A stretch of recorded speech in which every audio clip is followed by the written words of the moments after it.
Welcome to this episode of Celebrating Act Two. Today we're going to be speaking to a fascinating person who is a producer and videographer, but before that had a stellar career as both an amateur and professional ice skater. Today we're going to be speaking with Tricia Burton. Hi, Tricia. Hi, Art. So you have a fascinating background, not the normal path for somebody who's in videography. Can you give us a little idea about where you were born and raised and how you got into your first career? I was born in Long Beach and I grew up in Paramount, and my parents, when I was 9 years old, moved to Cerritos, and I started ice skating when I was 10. Cerritos, not necessarily the ice skating capital of the world. No, it was dairy farms, and I was out playing with the cows with all the boys. We had tons of boys in our neighborhood, and so I think my mother was worried I came home smelling like cows, so she took me ice skating. Okay, so she took you ice skating, and you were how old? I was 10. 10. But there's a long distance between ice skating for recreation and doing gymnastics or things like that, and Right. becoming first an amateur skater and then a professional. So how did you get into competitive amateur skating? Well, my mother realized very quickly that I was behind because 10 years old is late for ice skating. So immediately I was put into pretty intensive training. You know, my mother asked me, do you want to do this? And I was on board. And so by the time I was 12 years old, I was caught up to the other girls my age level.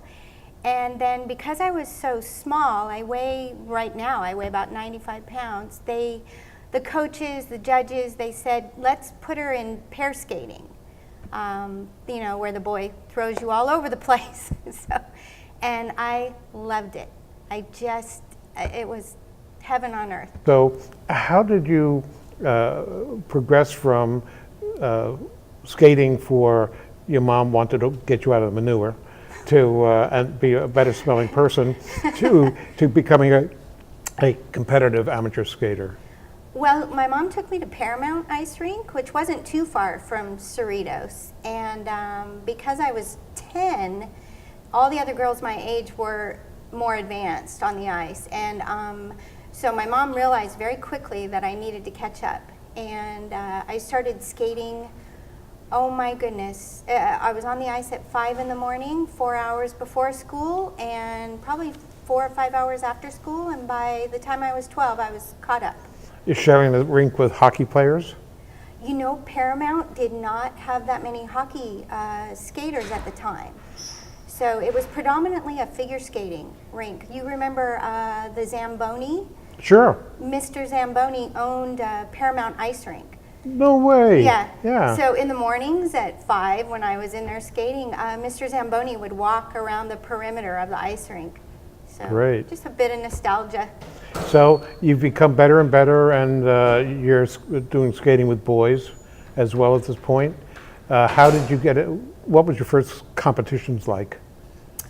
You know, my first pair skating events were wonderful. I loved having someone else on the ice with me. You could blame them. Mm-hmm. He did it. No. I didn't like single skating at all. I never liked being out there by myself. I always loved the partnership. And then when you're a little girl and you're flying in the air at, high speeds, to me it was just heaven. Did you ever consider, did that become a career, or were you planning on doing something else? I loved school, I loved academics, so I didn't really have, like when a coach will ask you, what do you want to do? Do you want to be in the Olympics? I didn't have big aspirations. I wanted to go to school. I wanted to be a doctor. Mm-hmm. So Dr. Burton is not Dr. Burton, so you did more competitive skating, and how hard did you go in the amateur ranks? Let's see, I made it to nationals in senior pairs and junior ladies at Midwestern competitions. So I made it to nationals when I was 16, very young. And did you, after that, turn pro? Well, what happened at nationals? I was paired with a boy who was a senior pair skater. So what happened was I went from juvenile pairs all the way to seniors in 1 year. Wow. Which is, it's like, well, what's the equivalent? It's like going from junior high to college.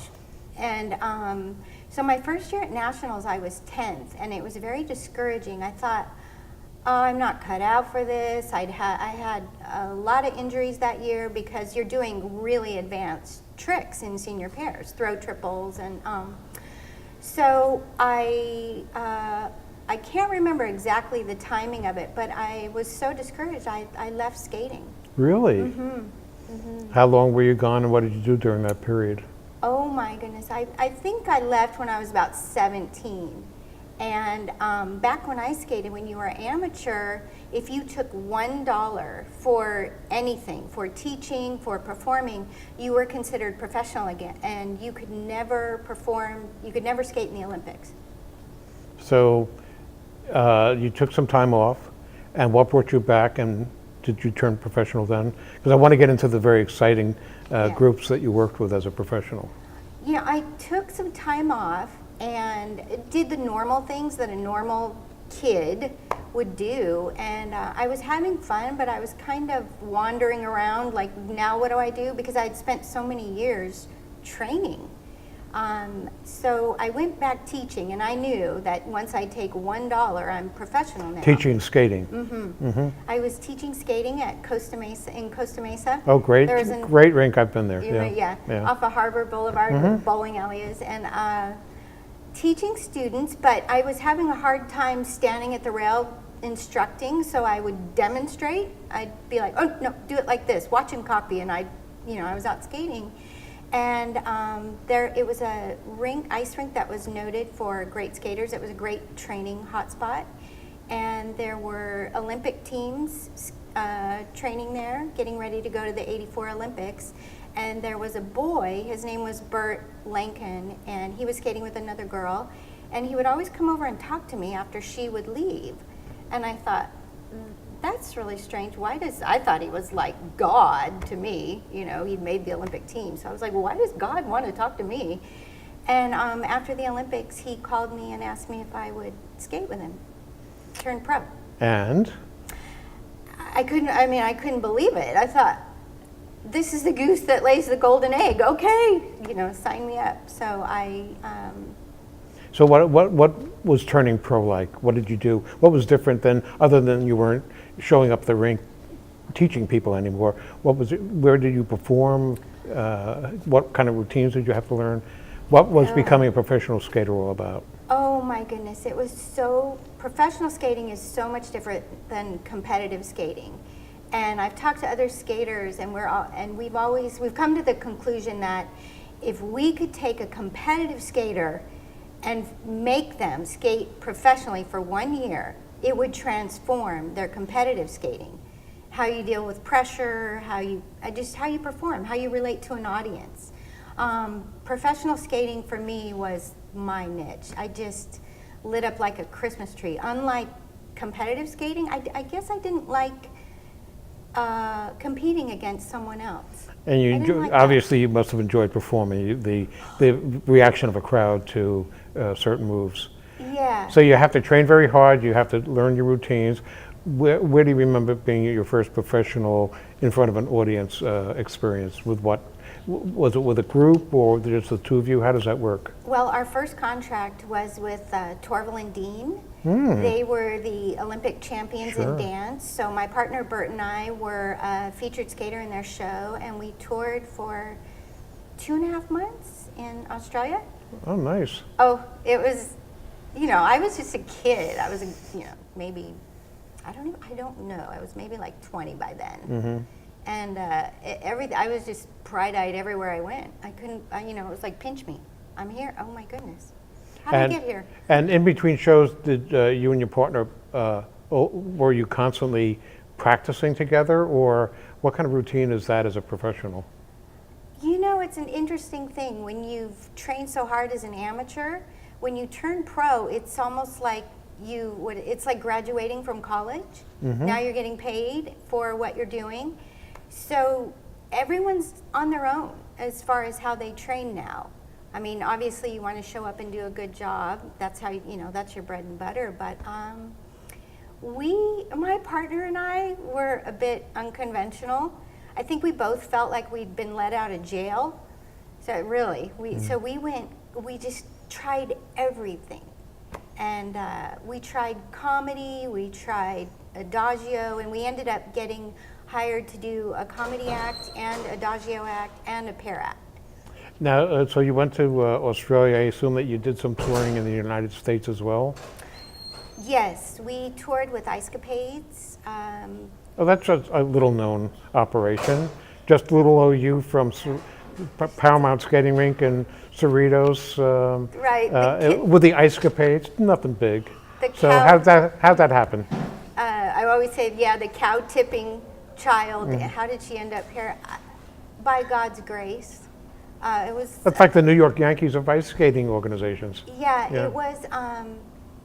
It was so glamorous. I mean, I remember being on set and watching the big sets go in and the costumes, and you're around. I mean, there were skaters everywhere. Our line skaters, I don't know the actual numbers, maybe 30, 35 skaters, across the ice. And it was a huge production, like the old, like Hollywood, Ziegfeld and all the big movies. I assume there was a lot of spinning you around with your head inches off, or maybe not always inches off the ice. What's that like? Yeah, my partner and I were known for very dangerous moves, like those things that put people on the edge of their seat. So my partner was, before he was an ice skating champion, he was a roller skating champion. So the footwork from roller skates, you have to be much more precise with rollers. It's harder than ice skates. And he could spin super fast. And it was pretty much hang on for the ride. So he was known for the velocity of his turns and his speed. Were there one or two highlights that you can share with us about your time in the Ice Capades or as a professional? Just one or two that just really stand out with you. Oh, there's so many. Pick two. You know what? This isn't something most people know, but when I was an amateur skater, I was like deer in the headlights at competition time. I just would freeze. We've all seen that poor girl that you go, oh no, that was me. And when I was I'll never forget it, my first year in the show, we were in Madison Square Garden, packed house to the rafters, because Janet Jackson was our opening act singing. So it was just filled, and I could hear the rumble of the crowd backstage. You literally could hear it.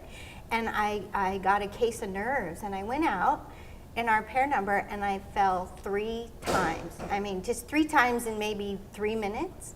And by the third fall, I had knocked over the dash. It was like bowling for people. And my partner had thrown me, and I messed up. I went into the dash, knocked over all the dash lights, bam, bam, like dominoes. And you could hear the audience by the third fall just, and you get that sympathy applause, like, oh, the poor dear, she's up. Okay, she's up and moving.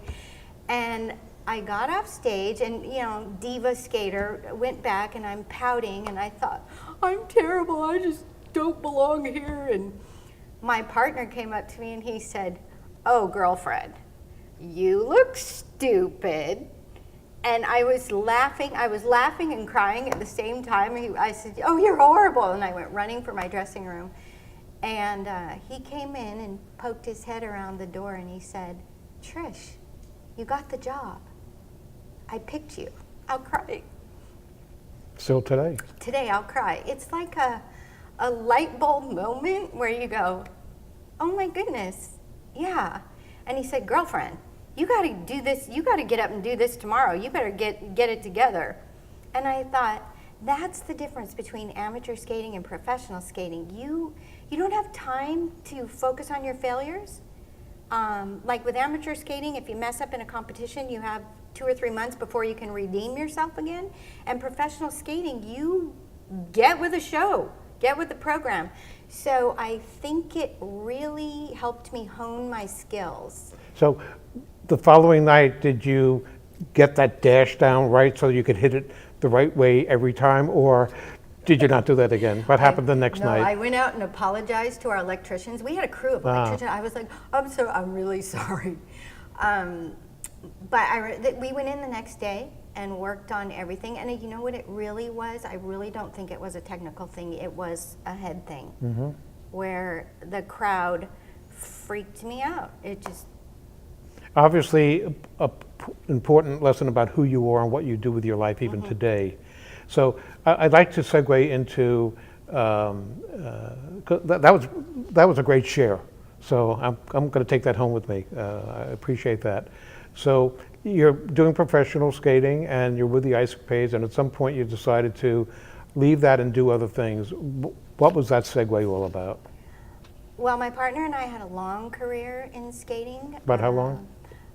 I think about 11 years. Wow, so you were already into your 30s by then. Yes, early 30s. Yeah. And I knew it was time to hang it up. Maybe it was 10 years, I can't remember. But I knew it was time to hang it up. We were skating at the Stardust Hotel in Las Vegas. And we would go and see a lot of other shows. Everybody comps, all the performers comp each other. And I always thought, I never want to be to that place where they say, oh, get the hook. She's done. She used to be. So you're like a professional athlete. You have a run, but Yeah. at some point you just don't have that edge anymore to do what you were doing. Yeah. Was that pretty much what it was? Yeah, and I was a perfectionist in skating, performing. So to maintain that level every night, 6 days a week, two shows a night, it was getting harder. So what did this old hag in her early 30s wind up doing with her life at that point? Well, I was getting my real estate license during the day while I was skating at night, and I got my real estate license, and I was a 90-day wonder as a realtor. I had a stint at it, and I realized very quickly this is not for me, that I need something in entertainment, something in the creative arts. I was always backstage playing with the technical stuff, with the sound guys, the light guys. How do you do that? What's this? Probably bothered them to death. But so I settled down and was teaching skating for a while. I wasn't touring anymore. And where is this, in Vegas or? No, I had moved back to California to be near my family. So I was teaching skating, but it was rewarding. I loved being around the children, but I still felt like I hadn't found my niche. So I was volunteering with my church, with the high schoolers and college kids, and they were doing video. Video? Yeah, they would do video of our trips. We'd go wakeboarding or we'd go on camping trips or whatever, and our pastor was he had a degree, he went to film school. So he had taught some of our boys how to do it, and I was always kind of like mom chaperone in my 30s, and I saw the videos and I thought, I want to do that. So I took a leap of faith and I went out and bought at the time, a very expensive video camera. I think it was like, $5,500. Wow. And you get the raised eyebrows and the looks, like, what do you know? And I was like, nothing, ready, fire, aim. Right. So, but I knew how to work. I thought, I know how to work. That's the one thing the discipline of skating, you know how to hunker down and just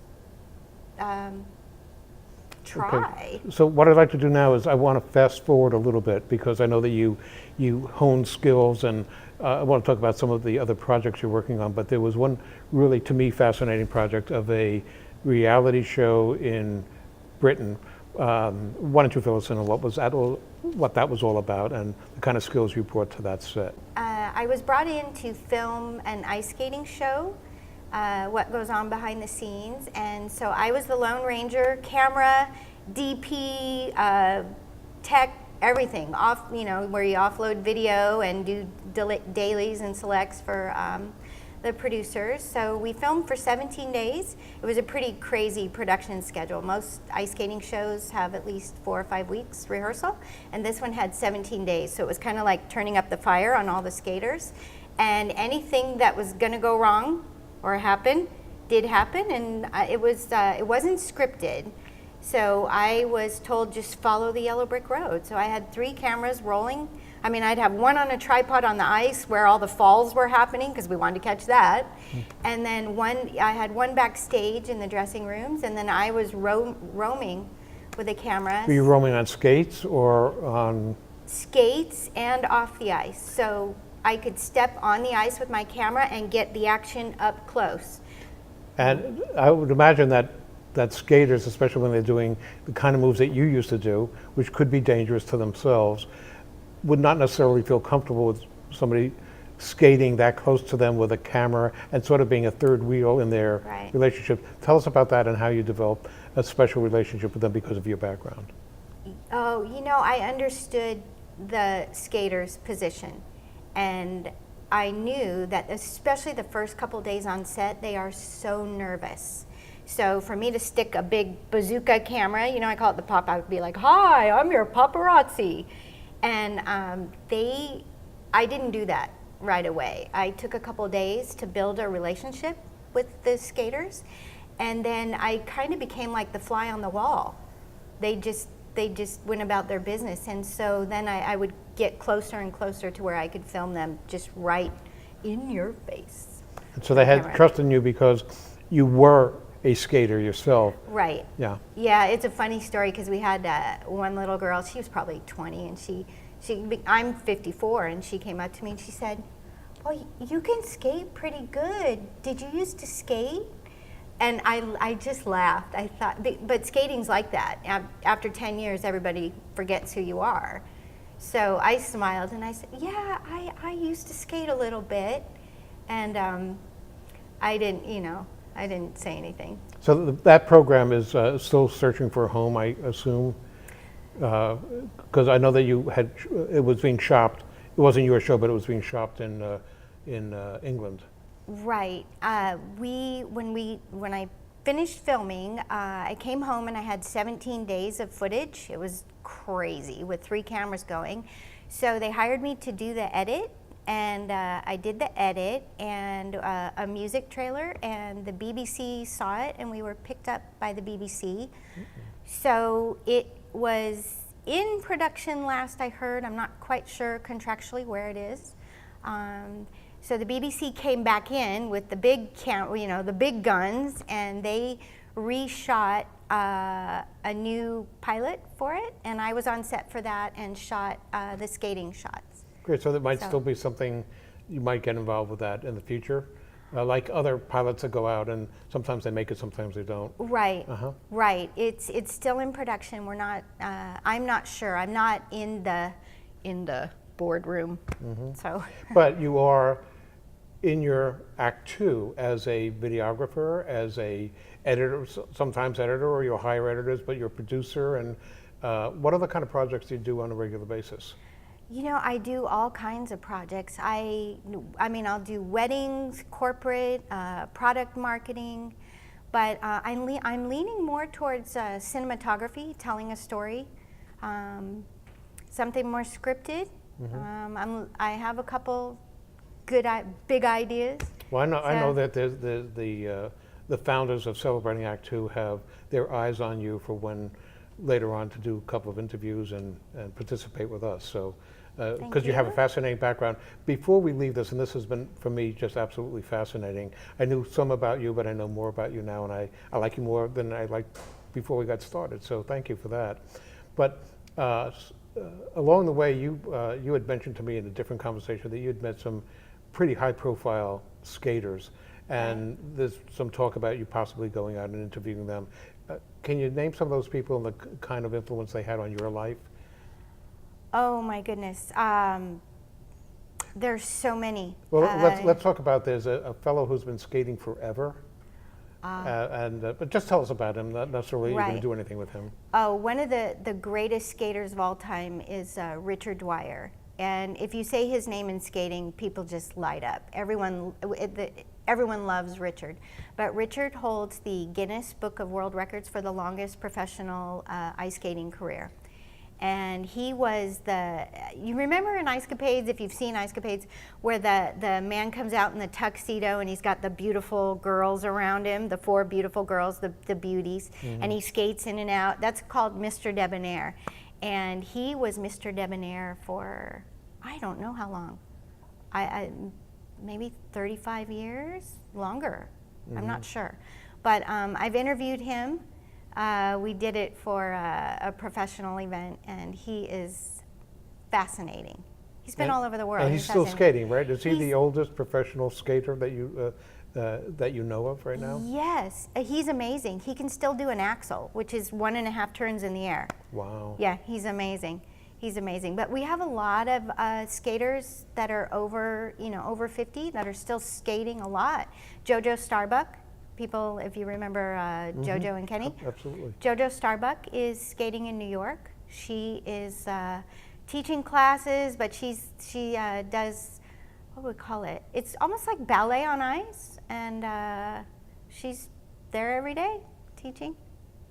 My final question to you is that you are obviously in an exciting phase of your life. While we call it an Act 2, it's just a continuation of your life, but you're doing something new and different from what you've done before. So it really is truly a different vocation. What do you say to other people who either are tired of what they're doing, or they're semi-retired, or they just not happy?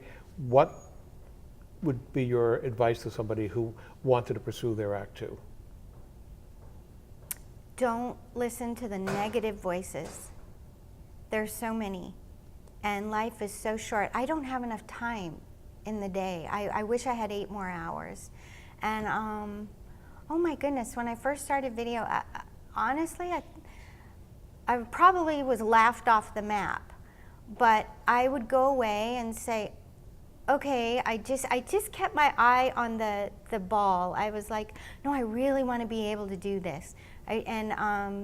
So I asked for help a lot. I have some pretty good mentors in my life. Rich Jansen, do you know Rich? Yes. Yeah. He was a teacher at one of the commercial schools up in Costa Mesa area. Right. He taught film school, and I just happened to run into him at the gym, met him at the gym, and he took me under his wing. But I would say to anybody who's pursuing anything, don't let your age stop you, or your Act 1. And I think if you've accomplished something in Act 1, I didn't mention this, but I'll mention it. When my skating partner and I started skating together, I didn't really have a big title. So we decided, along with skating with Ice Capades, that we would compete professionally for money. And we became world professional pair skating champions. And so it's hard to top your first Act 1 sometimes, but Act 2 is pretty exciting, and you bring all those skills from Act 1 into Act 2. That's what makes you who you are. So I think you're the wiser, and you can work smarter, a little bit more streamlined, I think. Well, Trish, I want to thank you for sharing your experiences with us, and not only your Act 2, but your Act 1. And we look forward to seeing a lot of more great things from you. And we'd like to thank you for joining us. And we hope that you in the audience will join us again for our next episode of Celebrating Act 2.